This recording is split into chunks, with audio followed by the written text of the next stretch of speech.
It's super interesting you said that because, yes, I do think, like, especially Christianity and Islam, I've read the Bible and I've read the Quran, and they're so much closer than people realize. People think that, especially traditional American Christians, as you just named, if you were to get the average Christian from Georgia in the countryside, he will see Islam as this far off Arabic religion. Yeah. It's for Middle Eastern people.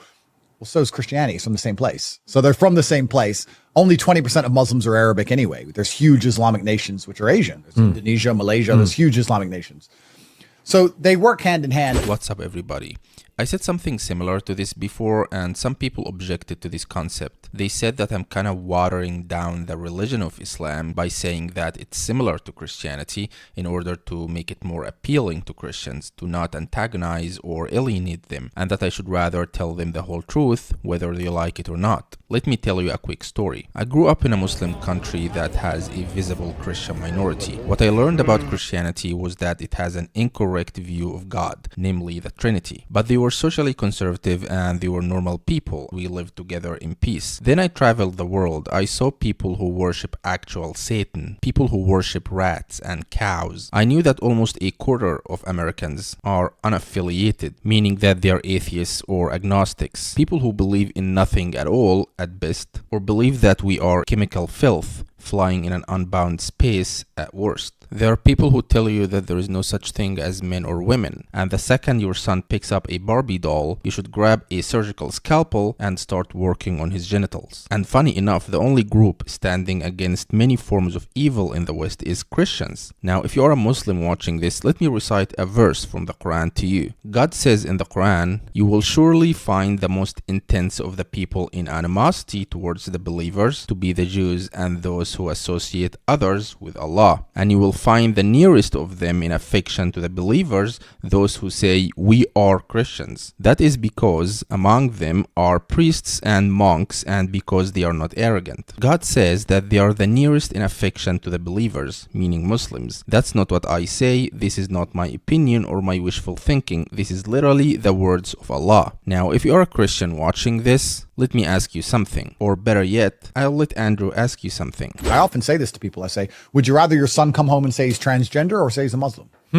Because we're getting to that point. Yeah. If Christianity keeps failing, you're going to end up with a son that's either going to come home and be a liberal or come home and be a Muslim. Which one would you choose? I'd actually like to ask this to all the conservative Christians in America, and they'll say, Jesus is king. And I'll say, good, I respect that. But let's pretend for a thought experiment that I'm right and that Christianity is little by little, like we talked about, inch by inch, giving up power and being decimated in real time. And at some point in the future, you have two choices: liberal insanity and transgenderism or Islam. Which one would you choose? And I think most Christians would actually sit, if they answered honestly, and say, I'd rather them worship God. I'd rather Islam. I pose a similar question to Muslims. Remember that in the early days of Islam, when the Persians, who worshipped fire, idols, and made-up entities, won a huge war against the Romans, who were Christians, the disbelievers of Mecca, who also worshipped idols, celebrated their victory, while Muslims were saddened by it. And the revelation came to Prophet Muhammad with the following verses: "The Byzantines have been defeated in the nearest land, but they, after their defeat, will overcome within 3 to 9 years. To Allah belongs the command before and after. And that day the believers will rejoice in the victory of Allah. He gives victory to whom He wills, and He is the exalted in might, the merciful." And sure enough, 9 years later, the Romans won again against the Persians, and it was good news for the fledgling Islamic State. Recognizing your positioning in the world among different groups and powers is important for the future of the Muslim nation. And I feel like Christianity's lost a lot of its presence in recent times, and that breaks my heart.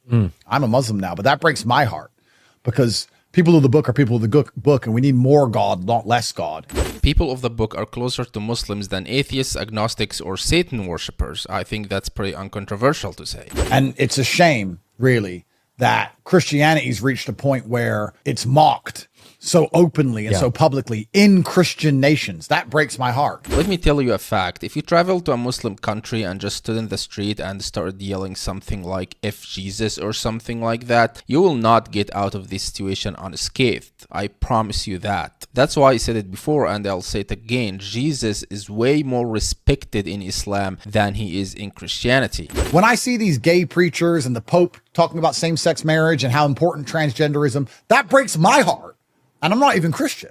I just think it's so sad that it's happening.